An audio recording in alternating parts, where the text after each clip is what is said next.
ऑक्टोबरच्या दुसऱ्या आठवड्यामध्ये बेंगलोरवरून त्या रक्षण वेदिकेचा म्होरक्या बेळगावला येतोय.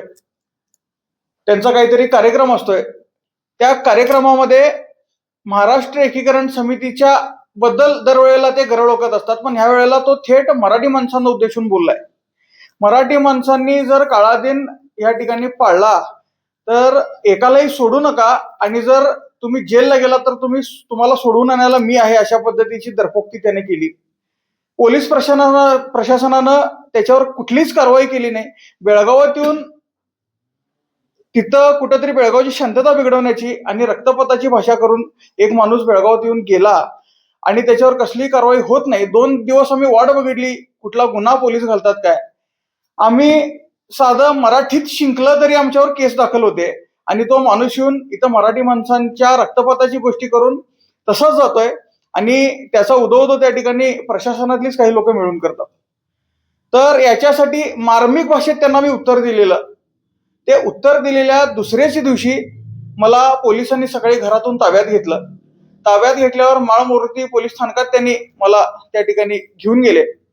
घेऊन गेल्यानंतर दिवसभर तो जो काही प्रकार चालू होता तो खऱ्या अर्थानं सांगणं गरजेचं आहे, कारण या संघटना आणि प्रशासन कसं एकत्रित येऊन मराठी माणसाला संपवण्यासाठी काम करते हे लोकांच्या नजरेस आणून देणं गरजेचं होतं.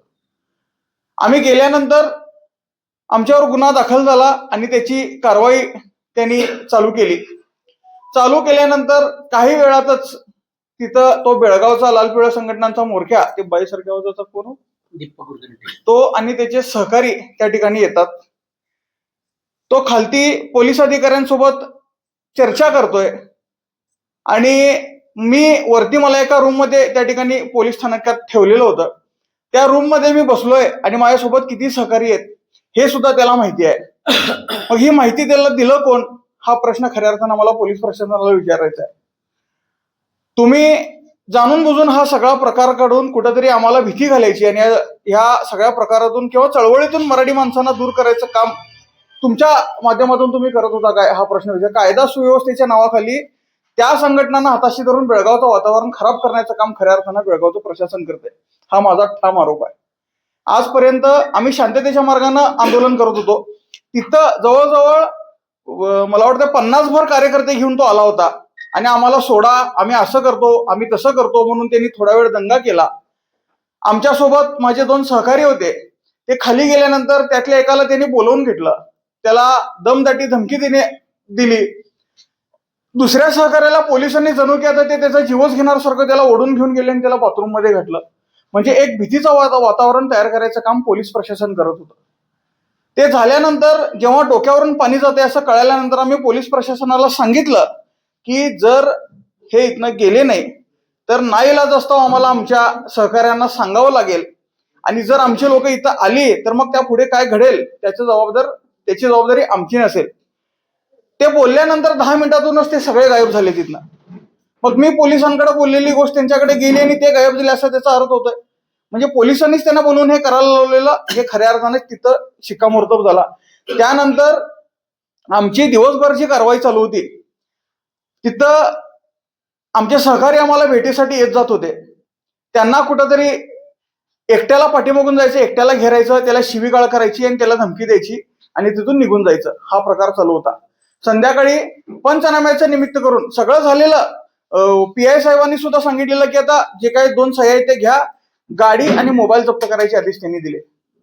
मला सांगा, मोठे मोठे गुन्हे झाल्यावर सुद्धा गुंड मोकाट फिरतायत, आणि एक मार्मिक भाषेत त्या मोरक्याला सोशल मीडियावर उत्तर दिल्यामुळं एखाद्याची गाडी आणि मोबाईल जप्त करणं हे कितपत योग्य आहे, आणि पोलीस प्रशासन कुठल्या आधारे किंवा कुठल्या कायद्यानुसार ही कारवाई करताय. कोर्टाचे आदेश येऊन आज जवळजवळ 2 महिने होऊन गेले. 14 तारीख झाली नाही, 2 महिने होऊन सुद्धा आजपर्यंत माझा मोबाईल मला परत मिळालेला नाही. कोर्टाच्या आदेशासुद्धा पालन सुद्धा त्या ठिकाणी हे प्रशासन करत नाही. फॉरेन्सिक लॅबला मोबाईल पाठवलं म्हणून त्यांनी तिथं कारण दिलेलं आहे. फॉरेन्सिक लॅबला फोन कशासाठी पाठवायचा? माझा फोन आहे, माझ्या फोन मधून मी व्हिडिओ केलाय, मी तो पोस्ट केलाय म्हणून मी स्वतः मान्य केलेला आहे. तर फॉरेन्सिक लॅबला कशाला पाठवायचा आहे? हे जाणून बुजून कुठेतरी ह्याच्यात अडकून ठेवून आम्हाला त्रास द्यायचं काम पोलीस प्रशासन करतंय. जेव्हा पंचनाम्याला त्यांनी संध्याकाळी आम्हाला कोर्टामध्ये घेऊन गेले, आम्ही पोलिसांच्या गाडीत मी होतो, खासगी वाहनातून गेलो होतो मला वाटतंय. आणि त्याच्यानंतर मागून 2 दुचाकीवरून माझे सहकारी येत होते.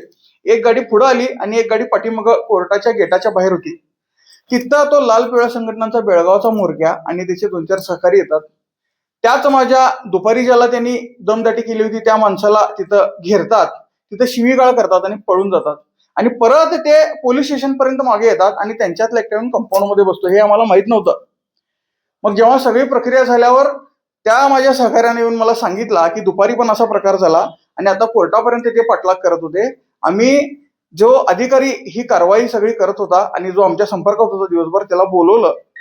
परत जर ती लोक आमच्या कुठल्याही माणसाच्या कुठल्याही पोराच्या माघारी आली तर त्याचे परिणाम वेगळे होतील आणि त्याला पोलीस प्रशासन जबाबदार असेल. कारण आम्ही कुठं जातो याची माहिती तुम्ही त्याला देताय आम्ही असं त्याला सांगितल्यानंतर 5 मिनिटात ते सगळे गायब झाले तिथं.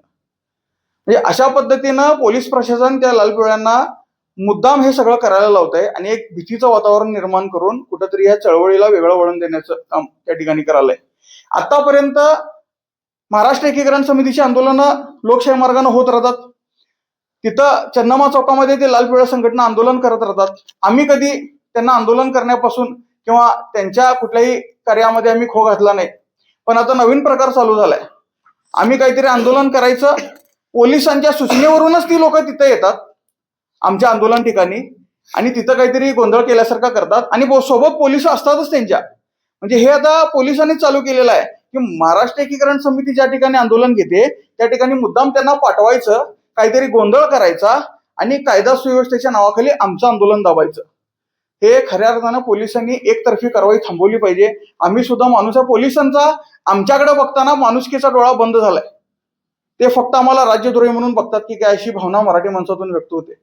त्यामुळं आम्ही सुद्धा लोकशाही मार्गाने आंदोलन करालोय. हा देश संविधानावर चालतोय. कर्नाटकाला वेगळा कायदा नाही आहे. जे भारताचं संविधान आहे तेच इथं पण लागू आहे. याचं भान कुठंतरी प्रशासनाने ठेवायचं आणि हे सगळे प्रकार बंद झाले पाहिजेत. इथं काळ्या दिनाच्या बरोबर तिथं वेळेला त्या ब्रिजच्या त्या पलीकडे कोपऱ्यापर्यंत यायचं, तिथं त्यांना अडवायचं, त्यांना परत गाडीत भरायचं आणि घेऊन जायचं. हे सगळे प्रकार ठरवून चाललेले आहेत आणि हे थांबले नाही तर नाईलाज असतो आम्हाला काहीतरी चुकीची पावलं उचलावी लागणार आहेत. आम्हाला ते करायचं नाही आहे. त्यामुळं पोलिसांना हात जोडून विनंती करतो हे सगळे प्रकार थांबवा.